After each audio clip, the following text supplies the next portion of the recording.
नमस्कार, आप देख रहे हैं मनी मैटर्स फॉर वुमेन। मैं हूं आपकी होस्ट पल्लवी। जी का ये शो खास हमारी महिला व्यूअर्स को ध्यान में रखकर बनाया गया है। आप चाहे हाउसवाइफ हो या वर्किंग फीमेल हो और अपने बिजी शेड्यूल से आप समय नहीं निकाल पा रही, किस तरह से फाइनेंशियल प्लानिंग करें या अपने मौजूदा निवेश पर एक्सपर्ट की राय अगर आप लेना चाहती हैं तो घर बैठे हमें SMS कर सकती हैं, ईमेल के जरिए भी अपने सवाल हम तक पहुंचा सकते हैं। हमारे एक्सपर्ट्स आपके सवालों के जवाब देंगे। हमारी ईमेल ID नोट करें, she@znetwork.com पर आपको अपने सवाल भेजने होंगे।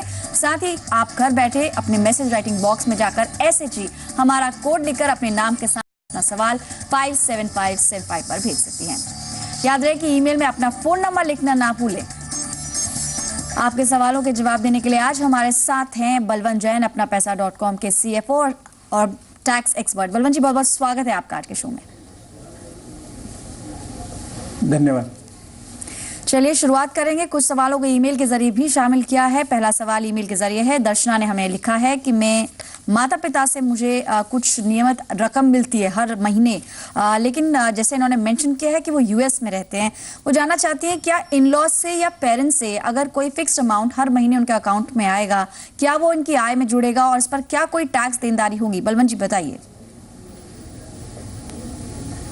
देखिए पल्लवी, ऐसा है कि पहले गिफ्ट टैक्स हुआ करता था। जो गिफ्ट देता था उसको टैक्स लगता था, पर वो गिफ्ट टैक्स हट गया है। पर अभी आज की तारीख में जो रेसिपिएंट है, अगर उसको 50,000 से ज़्यादा की गिफ्ट मिलती है तो उसको टैक्स लगता है। और ये जो टैक्स जो 50,000 की जो लिमिट है वो इंडिविजुअल गिफ्ट की नहीं है, टोटल कुल मिला के अगर आपकी गिफ्ट 50,000 से अगर ज़्यादा हो गई तो सीधा जो अमाउंट मिली है उस पर टैक्स लगेगा। अगर 50,000 से कम है तो टैक्स नहीं लगेगा। पर जहाँ तक प्रश्न, जैसे दर्शना का प्रश्न है कि उनको पेरेंट्स से गिफ्ट मिलती है या हर महीने जैसे पैसा मिलता है, तो जो पेरेंट्स से पैसा मिलता है या आप पेरेंट्स को देते हैं, जो क्लोज रिलेटिव है, ब्रदर से, सिस्टर है, brother in law, sister in law, इनके बीच में अगर कोई गिफ्ट का ट्रांजेक्शन वगैरह है तो वो जो सेक्शन 56 है इनकम टैक्स का, उसके तहत माफ है, मतलब वो जो रेसिपिएंट है उसकी इनकम में नहीं गिना जाएगा। और जहाँ तक प्रश्न फॉरेन से पैसा आता है या इंडिया से आप गिफ्ट दो या इंडिया से फॉरेन पैसा भेजो, उसमें कोई फर्क नहीं है। परंतु इंडिया से अगर आप बाहर पैसा भेजते हैं तो वो टैक्सेबिलिटी अगर रिलेटिव है तो एग्जम्प्ट है। बाकी आपकी जो रेसिडेंशियल स्टेटस है, जो रेसिपिएंट है, अगर वो इंडियन रेसिडेंट है तो उसके लिए टैक्सेबल हो जाएगा अगर नॉन रिलेटिव से गिफ्ट लिया है तो। जी, तो यानी आप चाहे आपको बाहर से पैसा आ रहा है, अनटिल अनलेस आप यहाँ से बाहर ट्रांसफर करें तो अलग नॉर्म्स हो सकती हैं, लेकिन क्योंकि आप इंडियन रेजिडेंट हैं तो यहाँ की जो नियम है उसके तहत आपको 50,000 तक तो वैसे भी टैक्स नहीं लगता है गिफ्ट पर। और साथ ही अगर रिश्तेदार से या किसी घर के मेंबर से मिल रहा हो तो उस पर कंप्लीट टैक्स छूट रहेगी। अगली कॉल हमारे साथ फोन लाइन पे है चेतना, दिल्ली से। चेतना, बहुत बहुत स्वागत है। पूछिए एक्सपर्ट से, क्या सवाल है? गुड इवनिंग मैम, मेरा सवाल ये है कि नेशनल सेविंग सर्टिफिकेट के स्कीम के बारे में मैंने सुना था, उसी के बारे में जानना चाहती हूँ कि अगर 10 साल के लिए मैं उसमें इन्वेस्ट करती हूँ तो मुझे कितना इंटरेस्ट मिलेगा और उसकी टैक्स इम्प्लीकेशंस क्या होंगे? ओके चेतना, बिल्कुल आपको राय दिलवाएंगे। बलवंत बताइए, चेतना ने NSE के बारे में जानकारी लेना चाहती हैं, साथ ही 10 साल की मैच्योरिटी, इससे कम मैच्योरिटी की भी NSEs अवेलेबल हैं। इंटरेस्ट रेट्स की जहाँ तक बात करें, कितना इनको मिल पाएगा, साथ ही टैक्स ट्रीटमेंट क्या है NSE पर? देखिए पल्लवी, ऐसा है कि जो NSE है वो 2 टेन्योर में अवेलेबल है, 5 साल के लिए और 10 साल के लिए। और आप 1 लाख रुपए तक जो इन्वेस्ट करते हैं तो आपको ATC के अंदर डिडक्शन मिलता है। उसके साथ में आपकी जो LIC वगैरह है या PPF है, PF है, वो सब भी शामिल होता है। जहाँ तक प्रश्न टैक्सेबिलिटी का है तो जो आपको जो इंटरेस्ट आता है वो आपकी रेगुलर इनकम में ऐड होएगा और year on year basis, accrual basis पे आपको उस पर टैक्स देना पड़ेगा। जो 10 साल के जो NSE है उस पर जो इंटरेस्ट रेट है वो 8.8% है, 5 साल के लिए 8.5% है। परंतु जैसे आपने 10 साल का NSE अभी खरीदा तो जो रेट ऑफ इंटरेस्ट है वो आज आपकी फिक्स हो गई। अनलाइक PPF में जैसे हर साल आपकी रेट ऑफ इंटरेस्ट चेंज होती रहती है, तो जो पुराना बैलेंस है उस पर भी जो रेट करंट है उसके हिसाब से ब्याज मिलता है। परंतु NSE में आपको जो एक बार आपने खरीद लिए 10 साल के, तो आपको पूरे 10 साल तक 8.8% के हिसाब से इंटरेस्ट मिलेगा। और जो ईयर ऑन ईयर जो इंटरेस्ट एक्रू होता है उस पर भी आपको ATC के अंदर डिडक्शन मिलेगा। एक लास्ट वाला साल, जिस साल में आपका ये पैसा मेच्योर होता है, उसमें ये ATC का डिडक्शन जो इंटरेस्ट एक्रूड है उस पर नहीं मिलेगा। जी, तो एक इंटरेस्टिंग बात यह है कि जो इनको एनएससी पर ब्याज है वो एक तो फिक्स रहेगा, पीपीएफ की तरह नहीं होता है चेतना, जैसे पीपीएफ में हर साल दरें बदलती हैं। लेकिन अगर आप इस साल अगर आप एनएससी खरीद रही हैं 10 साल की, तो यानी कि 2023 तक यानी 10 ईयर्स की जो मैच्योरिटी है उसको कंप्लीट करने तक आपकी जो इंटरेस्ट है वो फिक्स रहेगी 8.8 पर, और साथ ही 5 साल की अगर आप एनएससी लेती हैं 8.5% इंटरेस्ट उसमें आपको मिलेगा। बलवंत जी, अगला सवाल लेने से पहले आपसे जानना चाह रहे हैं, आपने बोला कि इस पे जो इंटरेस्ट मिल रहा है वो भी है हर साल उस 5 फाइनेंशियल ईयर्स तक, अगर मान लीजिए 5 साल की एनएससी ले रही हैं उसको ये क्लेम कर सकती हैं, पर ये किस तरह से डिक्लेयर करेंगी? नहीं, जैसे वो इसका रेगुलर चार्ट वगैरह आता है कि आप कहीं से भी गूगल करके भी चार्ट ले सकते हैं कि आपका जो एनएससी है 100 रुपये पे हर साल पे कितना इंटरेस्ट एक्रू हुआ है। तो जो उसका 2 टैक्स ट्रीटमेंट होगा। जो इंटरेस्ट एक्रू होता है उसका आप एटीसी में डिडक्शन क्लेम कर सकते हैं, क्योंकि वो माना जाता है कि ये पैसा आपने वापस री इन्वेस्ट किया है, और वही इंटरेस्ट को आपको आपकी जो रेगुलर इनकम है उसमें भी ऐड करना पड़ेगा, और जो आपकी जो स्लैब रेट है उसके हिसाब से आपको उसका टैक्स पेमेंट करना पड़ेगा। तो चेतना, काफी अच्छी स्कीम है, एनएससी के बारे में आप जानकारी लेना चाहती थी। इंटरेस्ट तो आपको बेहतरीन मिल ही रहा है, साथ ही इसमें एक फिक्स रिटर्न मिलता है, और आपको इंटरेस्ट पर भी आप टैक्स छूट ले सकती हैं, सिर्फ उस ईयर को छोड़ के जिस साल ये मैच्योर होने वाली है। फिलहाल अगली कॉलर फोन लाइन पर सोनू जी से बात करते हैं। नमस्कार सोनू, बताइए क्या सवाल है? मैम, मेरे पास 1 लाख है, तो हमें एफडी करवानी है जी।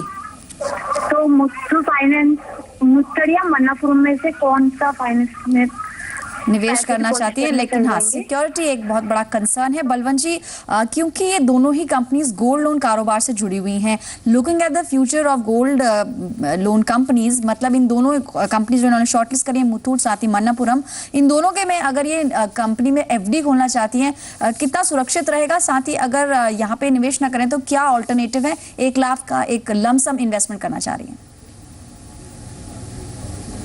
देखिए पल्लवी, ऐसा है कि जहाँ तक प्रश्न गोल्ड लोन कंपनीज का है, आरबीआई का जो नज़रिया है वो बहुत स्ट्रिक्ट है, और दिन ब दिन कुछ ना कुछ रेगुलेशंस आ रहे हैं। तो इनके इन ड्यू कोर्स जो ये गोल्ड लोन कंपनी है, इनकी प्रॉफिटेबिलिटी कम हो जाएगी, इनकी रेटिंग की भी कम हो जाएगी, और जो भी बिजनेस अगर रेगुलेट तो होता है तो उसमें कुछ ना कुछ रिस्क रहती है। तो मेरा सुझाव रहेगा कि उनको ये जो 1 लाख रुपया है वो ये बैंक एफडी में रख सकती है, इसमें नहीं रखना चाहिए। या फिर अगर उनको चाहे, जैसे मैंने एनएससी का बताया, आप एनएससी खरीद सकती है, अब 8.5% का ब्याज मिलेगा, या बाकी जैसे टैक्स फ्री बॉन्ड्स वगैरह आ रहे हैं उसमें भी डाल सकती है। पर मेरा सुझाव रहेगा कि ये थोड़ा सा रिस्की है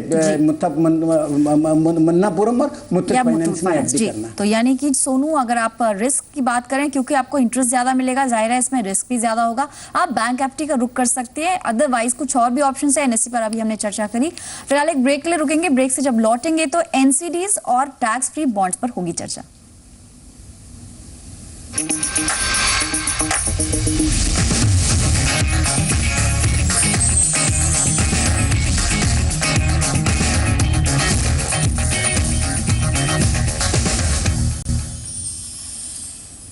आप देख रहे हैं money matters for women. Zee business का शो फाइनेंशियल प्लानिंग पर है, और हमारी खास महिला व्यूअर्स के लिए, अगर आप भी इस शो का हिस्सा बनना चाहती हैं तो हमें एसएमएस या ईमेल के जरिए अपने सवाल भेज सकती हैं। हमारा ईमेल आईडी नोट करें, she@znetwork.com पर आपको अपने सवाल भेजने होंगे।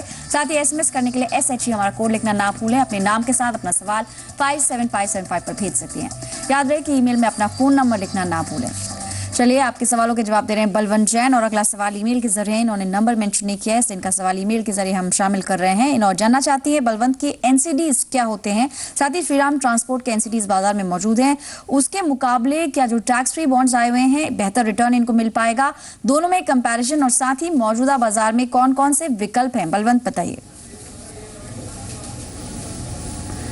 एनसीडी जो नॉन कन्वर्टेबल डिबेंचर्स है, जिसमें फिक्स रेट ऑफ इंटरेस्ट होती है, जैसे जो कन्वर्टेबल डिबेंचर होते हैं वो पार्टली या फुली शेयर्स में कन्वर्टेबल होते हैं, जो एनसीडी है वो कन्वर्टेबल नहीं होते हैं, वो जो मैच्योरिटी पूरी होती है तभी उसका जो फेस वैल्यू है उसका वो उतना पैसा मिल जाता है। जहाँ तक आप श्रीराम ट्रांसपोर्ट की बता रही है, उनके जो मार्केट में है वो 3 टेन्योर के हैं, 3 साल, 5 साल और 7 साल के। जो उनके जो ये एनसीडी है उसकी इनकम टैक्सेबल है और थोड़े से रिलेटिवली रिस्की है। इसके अलावा जो जहाँ तक टैक्स फ्री बॉन्ड्स की आप बात कर रही है, तो मार्केट में अभी ओडको के है, इंडियन इंफ्रास्ट्रक्चर फाइनेंस कंपनी के हैं, और कल से एक इश्यू शुरू पावर फाइनेंस कॉरपोरेशन का हो रहा है। पावर फाइनेंस कॉरपोरेशन का जो रेट ऑफ इंटरेस्ट है वो रिलेटिवली ज़्यादा है। तो ये जो 3 में है, 3 में पावर फाइनेंस कॉरपोरेशन का जो रेट ऑफ इंटरेस्ट है वो 10 साल के लिए 8.43 है, 15 साल के लिए 8.79 है और 20 साल के लिए 8.92 है। सबसे बड़ी बात है कि ये टैक्स फ्री है। तो जो लोग टैक्स फ्री है 20% या 30% की स्लैब में है, तो हालांकि भले श्रीराम में आपको रेट ऑफ इंटरेस्ट ज़्यादा मिल रहा है, पर पोस्ट टैक्स रिटर्न जो है वो पावर फाइनेंस कॉरपोरेशन का आपका बेटर रहेगा। और जहाँ तक सवाल आपको कि कितने टाइम के लिए इन्वेस्ट कर रहे हैं, अगर आप का टेन्योर है 10 साल, 15 साल, 20 साल, तो आपको मार्केट रेट में जो इंटरेस्ट का फ्लक्चुएशन होता है उससे कोई फर्क नहीं पड़ेगा। परंतु अगर आप बीच में निकलना चाहें और अगर मार्केट रेट में जो इंटरेस्ट फ्लक्चुएट होता है तो आपकी जो बॉन्ड प्राइस है वो भी चेंज हो जाएगी। तो मेरा एडवाइस रहेगा कि आप जो टेन्योर के लिए खरीदे हैं बॉन्ड, वो उस टेन्योर तक उस बॉन्ड में बने रहे और मैच्योरिटी पे आप पैसा ले। जैसा मैंने बताया कि ये जो पीएसयू के जो बॉन्ड्स है वो 10 साल, 15 साल और 20 साल के लिए है, तो आपका लंबा टेन्योर होना चाहिए। और ये डिमेट और फिजिकल दोनों फॉर्म में। तो ये बताइए कि इसमें रेटिंग कितनी महत्वपूर्ण रहती है? जैसे अगर हम एनसीडीज की बात करें, श्रीराम ट्रांसपोर्ट की जो एनसीडीज आए हुए हैं बाजार में, उसको AA साथ ही AA+ रेटिंग मिली है अलग अलग रेटिंग एजेंसीज के द्वारा, और साथ ही जिन हम टैक्स फ्री बॉन्ड्स की बात कर रहे हैं उनको भी रेटिंग दी जाती है। रेटिंग देकर आगे बढ़े, ब्याज दरें किस तरह से तय करें? काम निवेशक के लिए आपकी क्या राय है? देखिए पल्लवी, ऐसा है, रेटिंग ये नियत करनी फिक्स करती है कि जो कंपनी है वो जो इंटरेस्ट है उसको सर्विस करने में कितनी कैपेबल है। तो जैसे मैंने बताया आपको, पावर फाइनेंस कॉरपोरेशन और इंफ्रास्ट्रक्चर कंपनी का वो AAA रेटिंग है। AAA रेटिंग बढ़िया कंपनी, और चूंकि ये गवर्नमेंट कंपनियां हैं तो वो जो आपकी जो पैसा आप दे रहे हैं उसकी भी रिटर्न की गारंटी एक हिसाब से सिक्योरिटी देती है, एश्योरेंस देती है। और रिलेटिवली जो श्रीराम का जो रेटिंग है वो थोड़ा कम है। तो जितना बढ़िया रेटिंग होएगा उसमें आपको एश्योरेंस मिल जाता है कि आपका जो इंटरेस्ट है वो टाइम पे मिलेगा, और जो प्रिंसिपल दे रही है वो भी आपको टाइमली रिटर्न हो जाएगा। तो जो बढ़िया रेटिंग हो, बढ़िया AAA रेटिंग वाले इंस्ट्रूमेंट में ही इन्वेस्ट करना चाहिए जी। और टैक्स फ्री बॉन्ड्स की बात करें तो हटको और IFCL के भी मौजूदा अभी चल रहे हैं बाजार में, और साथ ही जैसे हमारे एक्सपर्ट बता रहे हैं कि पावर फाइनेंस कॉर्पोरेशन के भी कल खुल जाएंगे, उसमें निवेश खुल जाएगा, आप उसमें निवेश कर सकती हैं। बलवंत, अगर इनके हम रेट ऑफ इंटरेस्ट थोड़ा सा अगर हम कंपेयर करें तो हम जैसे देख सकते हैं हटको के 15 साल में 8.76% ऑफर कर रही है कंपनी, जबकि IFCL से अगर मैं इसको कंपेयर करूं 15 इयर्स में 8.63, मतलब उन्होंने जो उनका सबसे ज्यादा मैच्योरिटी वाला टैक्स फ्री बॉन्ड है उस पर इंटरेस्ट रेट सबसे ज्यादा रखा है। 8.75 उनका 20 साल के लिए, जबकि हटको का 15 साल में थोड़ा ज्यादा मिल पाएगा।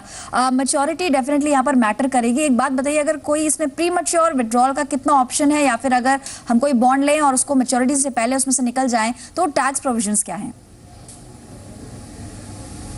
देखिए ऐसा है कि ये जो बॉन्ड्स हैं वो लिस्ट होने वाले हैं बॉम्बे स्टॉक एक्सचेंज पे। तो जैसे अगर आपकी रेट ऑफ इंटरेस्ट कम हो गई तो आपकी जो बॉन्ड की प्राइस है वो बढ़ जाएगी, और अगर रेट ऑफ इंटरेस्ट बढ़ गई तो आपकी जो बॉन्ड प्राइस है वो कम हो जाएगी। तो वो रिस्क आपको, अगर आप प्री मैच्योर एनकैश करवाना चाहती है तो ये रिस्क आप कैरी करती है। पर जैसे मैंने सुझाव दिया कि अगर आप ये बॉन्ड टैक्स फ्री बॉन्ड में डाल रही है तो आप पूरे टेन्योर तक बने रहिए, तो आपका जो rate of interest coupon rate है उसके हिसाब से आपको YTM मिल जाएगी जी। तो यानी कहीं ना कहीं शमा, आपको ये देखना होगा कि आप कितने समय के लिए अपना पैसा लॉक कर सकती हैं, क्योंकि अगर मैच्योरिटी से पहले आप निकलेंगे, इनफैक्ट अगर आप 1 साल के अंदर किसी टैक्स फ्री बॉन्ड से बाहर निकलती हैं तो आपको short term capital gains tax देना होगा। इसी के साथ एक और कॉलर है, उनसे बात करेंगे। नमस्कार, बताइए शेफाली, क्या सवाल है आपका? Good evening. मैंने 2010 में एक फ्लैट 50 लाख का लिया था, अब वो 80 लाख का बिक रहा है। तो मेरे 2 क्वेश्चन है आपसे कि मुझे दूसरा फ्लैट कितने का लेना चाहिए कि कैपिटल गेन टैक्स ना लगे, और दूसरा मेरा क्वेश्चन ये है, क्या कुछ पैसा अपने पास रखकर बाकी का मैं बैंक लोन ले लूं? बता सकते हैं शिफाली, ये जो प्रॉपर्टी आप बेचने की सोच रहे हैं, कितने समय से आप उसको ओन कर रहे हैं? 3 इयर्स हो गए। 3 इयर्स कंप्लीट कर चुकी हैं। बलवंत जी बताइए, 3 इयर्स का जो प्रोविजन कहता है वो इनका कंप्लीट हो गया है। नेक्स्ट अगर ये जो प्रॉपर्टी लेती हैं, बजट उसमें कैसे रखें? क्या पार्टली फाइनेंस करें बैंक से, या फिर सारा का सारा अमाउंट इनको यूज करना होगा? टैक्स बचाना भी इनका एक ऑप्शन है कहीं ना कहीं, और बताइए इनको कि क्या प्रोविजंस कहते हैं। देखिए शेफाली जी का जो फ्लैट है ये बता रही है कि 3 साल पूरा हो गया है। 3 साल पूरा होने के बाद में आप कोई भी कैपिटल असेट बेचते हैं तो उस पर लॉन्ग टर्म कैपिटल गेन लगता है और उसमें लॉन्ग टर्म कैपिटल गेन के एग्जेम्पशंस के भी आपके पास रास्ते हैं। जैसे ये फ्लैट है इनका, तो फ्लैट पे अगर लॉन्ग टर्म कैपिटल गेन होता है तो सेक्शन 54 के हिसाब से इंडेक्सेशन होता है। इंडेक्स करने के बाद में जो इंडेक्स कैपिटल गेन आता है उतनी ही राशि इनको नए फ्लैट में इन्वेस्ट करनी पड़ेगी। और एक बात मैं और बताना चाहूँगा कि जो राशि इन्वेस्ट करनी है वो ज़रूरी नहीं है कि वो पुराना फ्लैट बेचा वो कि वही राशि इन्वेस्ट करे। ये होम लोन लेके भी अगर उतनी कॉस्ट का फ्लैट खरीदती है तो उनको सेक्शन 54 का है वो एग्जेम्पशन मिल जाएगा। और क्या क्वेरी थी इनकी? ये जानना चाह रही थी कि अगर 80 लाख इनको प्रोसीड से मिलेंगे, ये इस कह रही हैं कि कितने तक का, मैं जैसे आपने इनको खैर जवाब दे ही दिया है कि उसी अमाउंट का अगर ये दूसरा फ्लैट लेती हैं तो इनको जितना भी अमाउंट है, क्योंकि 3 इयर्स कंप्लीट कर चुकी हैं, कोई भी कैपिटल गेन्स टैक्स नहीं लगेगा। लेकिन ये एक बात बताइए, क्या इसमें भी कोई लिमिट है कि जो प्रोसीड्स आएंगी वो कितने समय में इनको दूसरी प्रॉपर्टी लेनी होगी?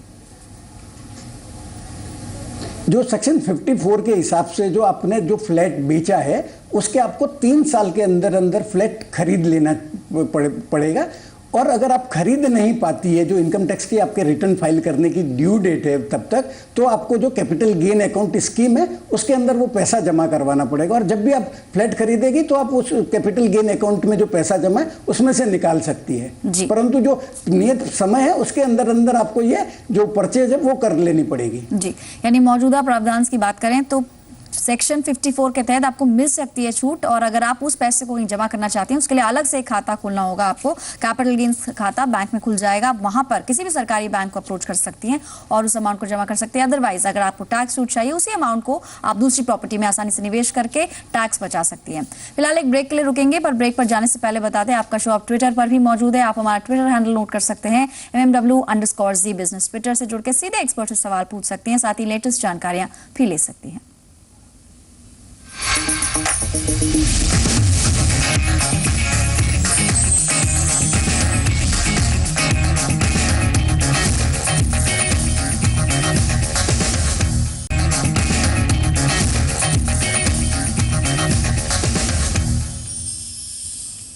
आप देख रहे money matters for women. Show का आखिरी सेगमेंट है, आपके सवालों के जवाब दे रहे हैं बलवंत जैन।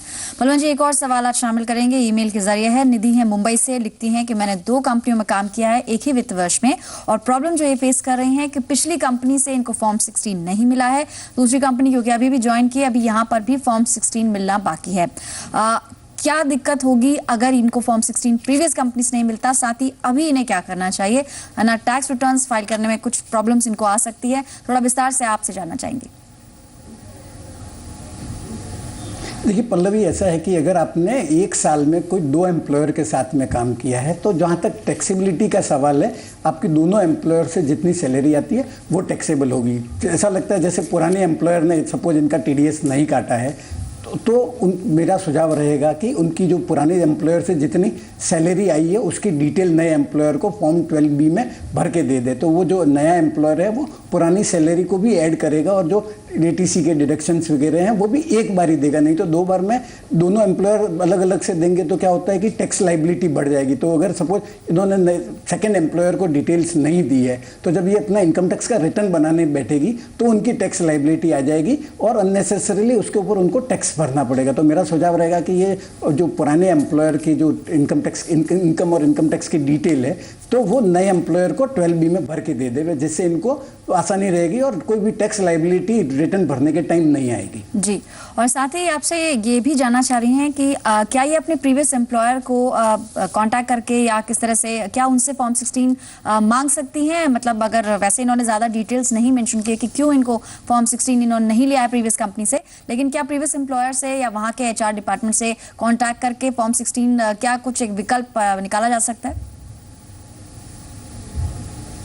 नहीं पल्लवी, ऐसा है कि फॉर्म 16 तो साल में एक बार ही, साल पूरा खत्म होने के बाद ही इश्यू हो सकता है, उसके पहले एम्प्लॉयर फॉर्म 16 इश्यू नहीं कर सकता। पर एम्प्लॉयर उनके लेटर पेड पे डिटेल लिख के दे सकते हैं कि इनकी फर्स्ट एम्प्लॉयर से कितनी सैलरी है और कितनी टैक्सेबल है कंपोनेंट वाइज, और वो लेटर अपने लेटर के बेसिस पर फॉर्म 12B भर के ये नए एम्प्लॉयर को दे सकती है। फॉर्म 16 नहीं दे सकता पुराना एम्प्लॉयर अभी।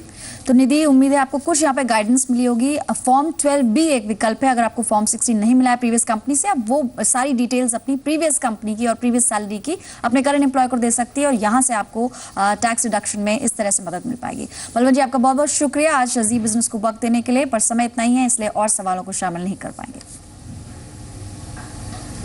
और चलिए जाते जाते अपने व्यूअर्स को बता दें किस तरह से शो का हिस्सा बन सकती हैं आप। ईमेल या एसएमएस के जरिए आपको हमें इस पते पर अपने सवाल भेजने होंगे she@znetwork.com। साथ ही एसएमएस कर सकती हैं, कोड होगा शी लिखकर अपने नाम के साथ अपना सवाल 57575 पर भेज सकती हैं। फिलहाल आज के शो से बस इतना ही, हमें दीजिए इजाजत, नमस्कार।